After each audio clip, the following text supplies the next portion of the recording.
Nutri, hoje eu quero falar com você sobre algo que gera muita confusão entre nutricionistas.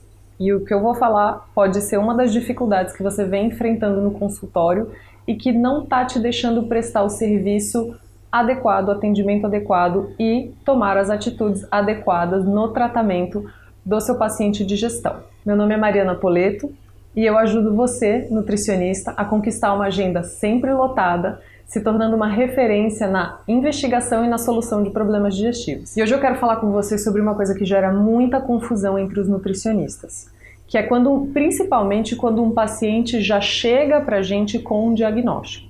E os diagnósticos, eles podem ser muito confusos, eles podem ter nomenclaturas erradas, mas serem diagnósticos semelhantes, e eles podem inclusive deixar o próprio nutricionista confuso sobre como proceder com aquele tratamento e se ele deveria fazer mais investigações ou se aquilo já é um diagnóstico final ou não. Que condições são essas? A gente recebe pacientes muitas vezes, com suspeita ou com diagnósticos de coisas como ileite, colite, retocolite, colite ulcerativa, doença de Crohn, síndrome do cólon irritável, síndrome do intestino irritável, disbiose, leaky gut e SIBO. É tudo a mesma coisa, essas coisas estão relacionadas, elas são tratadas e conduzidas de formas diferentes. Vamos separar um pouquinho o joio do trigo e isso vai ajudar muito aí no seu entendimento e facilitar a sua conduta quando você receber esses pacientes. Em primeiro lugar, vamos falar um pouquinho das ites. Eu já recebi paciente com duodenite, colite, ileite, retocolite ulcerativa, colite. É tudo a mesma coisa? Não é tudo a mesma coisa? Então vamos diferenciar um pouquinho.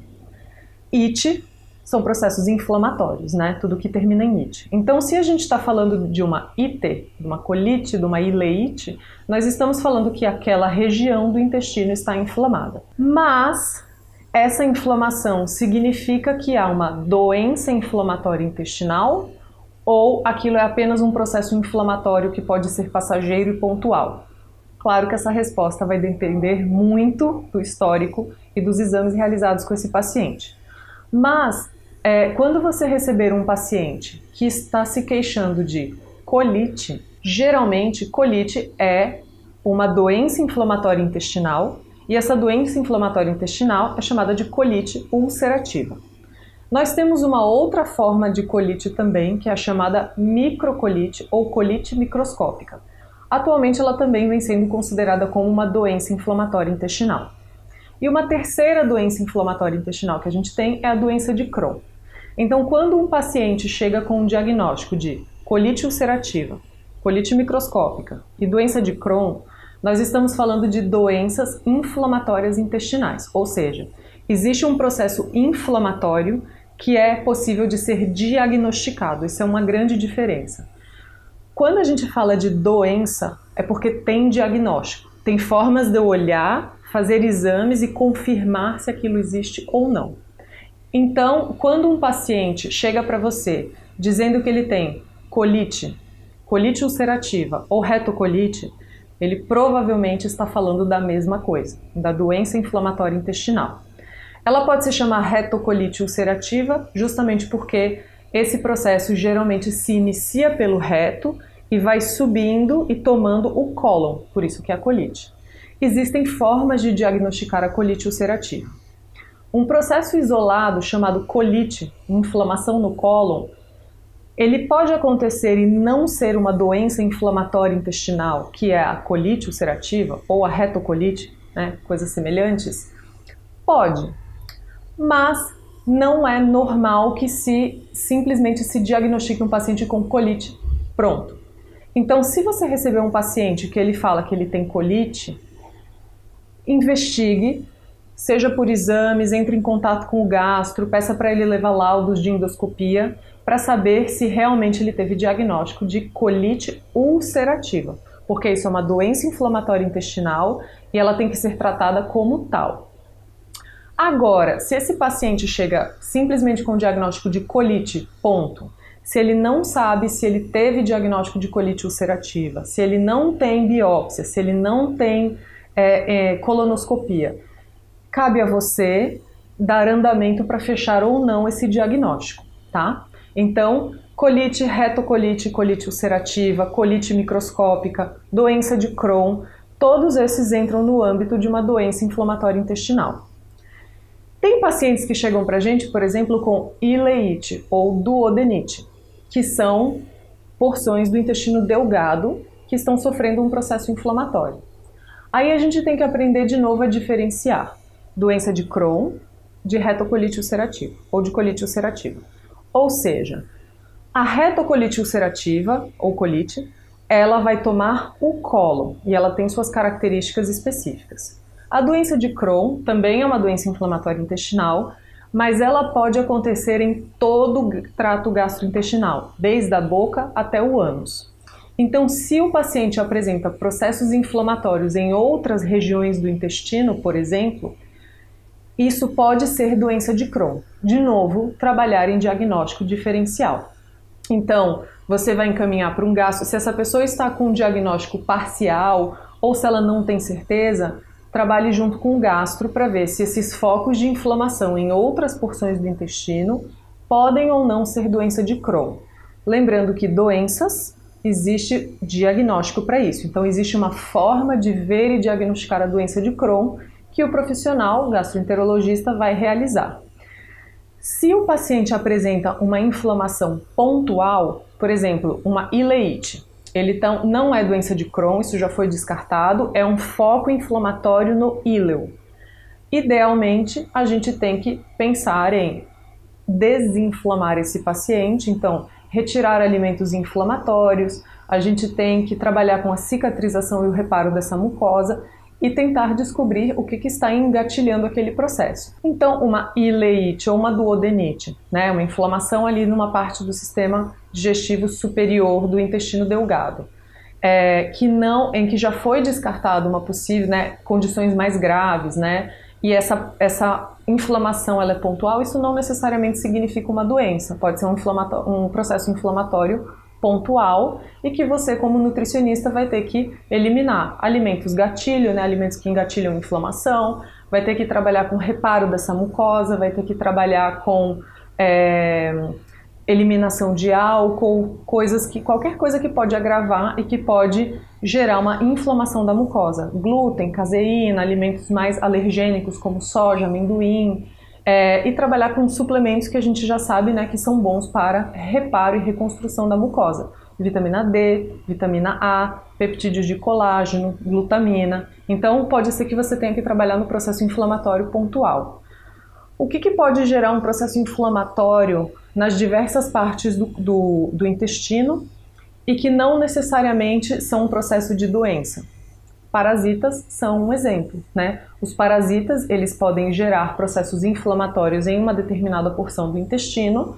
É um processo inflamatório que muitas vezes pode ser visível, né? Por colonoscopia ou por endoscopia, e não necessariamente isso é uma doença. Às vezes isso é justamente um processo inflamatório que está acontecendo por causa daquele organismo que está naquele local. Inclusive, tem vários estudos sobre casos de parasitoses que são confundidas com doenças inflamatórias intestinais. Se você for no PubMed Nutri e procurar sobre isso, você vai ver vários estudos de caso de colite ulcerativa e doença de Crohn sendo diagnosticada, quando na verdade era giardia, ameba, blastocisto, entre outros parasitas. Então, se você encontrar no seu paciente um processo inflamatório pontual, né, só numa determinada região e que não configura uma doença inflamatória intestinal, pode ser um bom ponto de partida você pensar em algum tipo de infecção, que pode ser por uma bactéria ou por um parasita, ou por que não pelos dois, né? E você tratar isso. Então, já separamos aí duas situações: doenças inflamatórias intestinais e processos inflamatórios isolados no intestino que não configuram doenças inflamatórias. Não há diagnóstico disso. Aí vem uma outra condição. Quando eu recebo um paciente com disbiose, isso é uma doença, eu devo tratar, o que eu faço? Então, o que é a disbiose? A disbiose, ela é um desequilíbrio na microbiota do intestino, principalmente do cólon. Lembre-se que quando a gente fala de microbiota, a gente está especificamente, praticamente, falando daquele grupo de bactérias que se localiza no cólon. A gente não está necessariamente falando de microbiota do estômago, nem de microbiota do intestino delgado. Até porque, honestamente, sabemos muito pouco sobre isso ainda. Então, quando a gente fala de disbiose, nós não estamos falando de uma doença e não necessariamente de algo que é diagnosticado. A gente atualmente não tem um exame que meça a disbiose. A gente tem alguns exames que avaliam a microbiota intestinal, mas esses exames eles ainda não são considerados um padrão ouro, porque a microbiota de cada pessoa difere muito de uma para outra, difere pela região que ela mora, difere se ela, dependendo dos alimentos que ela mais come ou come menos, dos medicamentos que ela usou.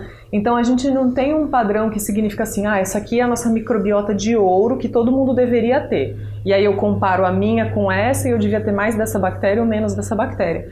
Isso ainda não existe. O que a gente consegue hoje em dia é saber que existem determinadas proporções entre grupos de bactérias ou determinados grupos de bactérias, né, por exemplo, como a Akkermansia, como Firmicutes, como bacterióides. E a gente sabe que excesso ou falta dessas bactérias estão relacionadas a determinados sintomas, é um fator de risco para algumas doenças. Algumas bactérias hoje em dia são consideradas como um possível gatilho para doenças autoimunes. Então, assim, a disbiose não é necessariamente algo que o seu paciente vai chegar com um exame falando, foi comprovado, eu tenho disbiose. A disbiose ela é muito mais uma suspeita baseada em sintomas e histórico. Cirurgia, falta de amamentação, uso de antibióticos, má alimentação. A disbiose, ela não necessariamente é algo que você vai diagnosticar. Você pode suspeitar que o seu paciente tem disbiose, ou ele pode vir de um outro profissional que teve essa suspeita e ele chega para você falando, então, eu estou te procurando porque eu tenho disbiose. Aí você corrige, fala, disbiose não é uma coisa que se tem, não é uma doença. Disbiose significa um possível desequilíbrio em todas essas espécies e quantidade de bactérias que existem no seu corpo. E a gente vai fazer de tudo para melhorar isso. Lembrando que a disbiose, ela pode ser uma disbiose por insuficiência também. Muitas vezes, quando a gente pensa em disbiose, a gente pensa que a pessoa tem um excesso de bactérias ruins. E aí eu tenho que matar. E aí eu uso orégano, eu uso extrato de alho, eu uso um monte de coisas. Às vezes tem médicos que até usam antibióticos. E não necessariamente esse paciente precisa ter um excesso de bactérias ruins. Existe a chamada disbiose por insuficiência, que é quando a pessoa não tem nem quantidade nem diversidade de bactérias boas o suficiente para ter uma digestão e uma imunidade legais. Então essa pessoa ela pode ter uma disbiose por insuficiência. E aí se eu já entro com um protocolo de matar, eu posso piorar o quadro dessa pessoa ao invés de melhorar. Eu posso ter uma disbiose por excesso também. Então, a pessoa ela pode ter um excesso de fermentação no intestino grosso, uma produção excessiva de gases, uma indigestão. Isso pode gerar muco excessivo nas fezes, isso pode gerar tanto diarreia quanto constipação. Então, a disbiose, ela pode... eu sugiro que você, com base no histórico dessa pessoa, se é uma pessoa que, por exemplo, já usou muito antibiótico, que não foi amamentado, que durante a infância relatou que não tinha uma alimentação legal, nem durante a adolescência, às vezes a pessoa quase não come fontes de fibra, talvez você suspeite de uma disbiose por insuficiência. O exame de mapeamento da microbiota ele pode sim te nortear um pouco nesse aspecto, de saber se é uma disbiose por excesso ou por insuficiência, e de repente se é uma disbiose por insuficiência você pode trabalhar enriquecendo a alimentação dessa pessoa, trazendo fontes de fibra, trazendo suplementação de fibra, trazendo fontes principalmente de fibras que ajudem na formação de ácidos graxos de cadeia curta, como o butirato. Lembrando que as bactérias boas, elas amam comer polifenóis. Então, uma alimentação rica, diversa e colorida vai trabalhar com mais diversidade bacteriana, melhorando muitas vezes essa condição de disbiose por insuficiência. E pode ser que trazendo uma melhora da própria microbiota da pessoa, enriquecendo e fortalecendo essa microbiota, ela atue como o fator que vai equilibrar esse crescimento de bactérias ruins.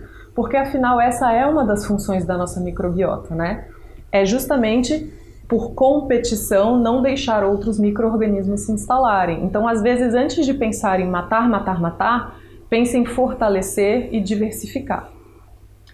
E aí a gente tem a síndrome do intestino irritável, que pode ser confundida com todos esses fatores. Doenças inflamatórias intestinais podem gerar diarreia e dores abdominais. Disbiose pode gerar diarreia, constipação, produção excessiva de gases. Tem condições que vão gerar sintomas que podem ser facilmente classificados como síndrome do intestino irritável. Eu já postei aqui no canal alguns vídeos sobre essa questão do diagnóstico da síndrome do intestino irritável e eu aconselho muito que você veja esses vídeos para entender um pouco do que eu estou falando, para eu não me estender muito, porque eu já entrei em detalhes sobre isso em outros vídeos, tá? Então, a síndrome do intestino irritável, para ela ser diagnosticada, apesar de que ela não é propriamente um diagnóstico por si, né? Ela não fala muita coisa, mas para ela ser diagnosticada eu tenho que ter descartado outras condições, inclusive doenças inflamatórias intestinais, porque isso pode gerar sintomas semelhantes. Então, sintomas da síndrome do intestino irritável: dor e alteração na evacuação. Doenças inflamatórias intestinais geram dor e alteração na evacuação. Então, obrigatoriamente tem que ter sido descartado, além de outras condições, tem que ter sido descartado doenças inflamatórias intestinais.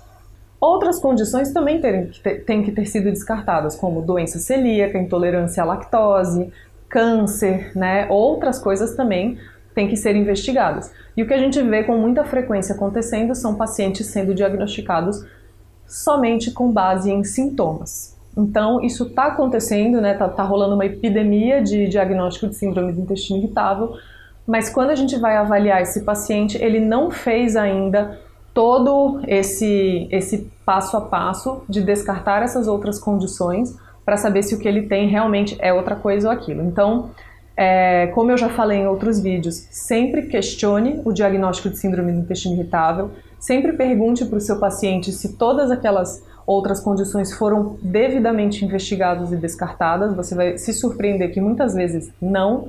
Então, nunca aceite sem questionar um diagnóstico de síndrome do intestino irritável. Eu pego quase diariamente pacientes com esse diagnóstico feito por gastroenterologista, mas que não passaram por quase nenhum tipo de investigação mais profunda, né? É descartado ali uma ou outra condição e ponto, a pessoa já recebe esse diagnóstico, então fique de olho. Mas a síndrome do intestino irritável, então, meu primeiro passo geralmente é verificar e validar esse diagnóstico. E aí a gente faz um link com essa outra condição que eu falei, que é a SIBO. A SIBO é um supercrescimento bacteriano no intestino delgado. Ela é totalmente diferente de disbiose, porque a disbiose a gente está falando de intestino grosso, e a gente não sabe, né, pode ser uma disbiose por insuficiência, pode ser uma disbiose por crescimento excessivo. Quando a gente está falando da SIBO, a gente está falando de supercrescimento, então sempre é um crescimento em excesso, de bactérias, não necessariamente bactérias patogênicas e ruins, no caso da disbiose pode ser, no caso da SIBO podem ser bactérias comensais, mas elas estão crescendo em excesso no lugar errado, que é o intestino delgado. Isso também não configura uma doença, SIBO não é doença, então a gente não fala em cura de SIBO, porque SIBO não é uma doença, são bactérias crescendo fora do lugar. E aí com a SIBO a gente já tem que ter uma outra conduta e um outro manejo. Primeiro lugar, SIBO tem que ser confirmada com o exame respiratório. SIBO não pode ser confirmada apenas com hipótese ou suspeita ou sintomas, porque existem vários sintomas que são semelhantes a várias condições diferentes, então não se diagnostica SIBO por sintomas nem por suspeita. SIBO se diagnostica com o exame respiratório bem orientado e bem interpretado.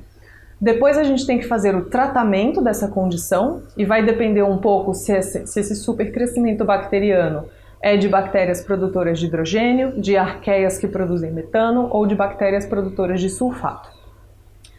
E depois disso a gente tem que investigar fatores que podem ter permitido que a SIBO tenha se instalado. Fatores estruturais, fatores de motilidade são os mais, alterações de motilidade são as condições mais predominantes quando a gente pensa em fatores causais de SIBO, né? A gente tem outras suspeitas também, como alterações no fluxo de bile e de ácido estomacal, a gente pode ter uma falha na válvula ileocecal, a gente pode ter Isso como consequências de cirurgias na cavidade abdominal. A gente pode ter doenças que alteram o sistema nervoso do intestino, como esclerodermia, Parkinson, diabetes. Então tem problemas de motilidade, né, como tem um videozinho também aqui sobre isso, né, sobre a síndrome da hipermobilidade e o desenvolvimento de problemas digestivos. Então, quando você receber pacientes que às vezes eles jogam umas coisas, por exemplo, esses dias eu atendi um casal e a esposa dele falou, eu tenho certeza que ele tem cólon irritado. Cólon irritado, será que é a mesma coisa que síndrome do intestino irritável? Sim. É um termo que é utilizado, mas lembrando que quando a gente está falando de cólon, a gente está falando de intestino grosso. Então, se eu tenho o intestino grosso irritado, eu tenho que pensar se isso configura uma síndrome do intestino irritável. Para isso, eu preciso ter passado por todo esse processo de diagnóstico, ou se isso não é simplesmente uma disbiose, já que está ali na região do cólon, né, um processo de alteração do funcionamento do cólon. Mas se tem uma inflamação, será que eu não estou lidando com uma doença inflamatória intestinal ou com um parasita? Então, é sempre bom você destrinchar o que é esse diagnóstico que chegou para você ou que você recebeu e tentar entender qual que é a melhor conduta, né? A diferenciação. Então, sempre pense com você, ok, colite, ele tem colite, cólon e inflamação, então inflamação no cólon. Próximo passo, saber se isso é um processo inflamatório de doença ou se isso é um processo inflamatório pontual. Quais são as possíveis condutas para cada um? Eu vou encaminhar para o gastro, eu vou ver a colonoscopia, eu vou pedir o laudo, eu vou ver como é que está a alimentação desse paciente. Ok, esse paciente tem um processo inflamatório pontual no intestino. Não configura nenhum tipo de doença inflamatória intestinal. Tá, ele tem sintomas de disbiose, ele já fez mapeamento da microbiota, ele pode estar sofrendo ação de algum parasita. Então é diferenciar e destrinchar esses diagnósticos, tá bom? Porque você viu que cada um deles exige exames e condutas diferentes. Então não junte tudo no mesmo bolo, tira glúten, tira lactose, dá glutamina e resolvido. Porque você não vai estar prestando o atendimento e o acompanhamento correto que esse paciente merece. E aí ele não vai ver resultados legais e ele vai pensar assim, pô, ela nem sabia. Eu falei que tinha um negócio, eu tinha outro, ela nem percebeu. Então, Nutri, fica a minha sugestão, presta atenção, aprenda a trabalhar com diagnóstico diferencial, aprenda a questionar, aprenda inclusive a perguntar, será que esse paciente está me falando a coisa certa? Ele está me falando que ele tem cólon irritado. Ele recebeu esse diagnóstico? Foi algo que ele leu na internet? Será que ele não está falando de uma outra coisa? Então é sempre bom a gente usar os termos corretos, as denominações corretas, e se o paciente está confuso, se ele recebeu um diagnóstico errado, mostra para ele, desenha, mostra a tela, fala, ó, isso aqui, isso é diferente, não é assim que se faz. Vamos procurar um outro profissional e vamos fazer um diagnóstico correto do que você tem? Isso vai mostrar aí para o seu paciente que ele está nas mãos de um ótimo profissional.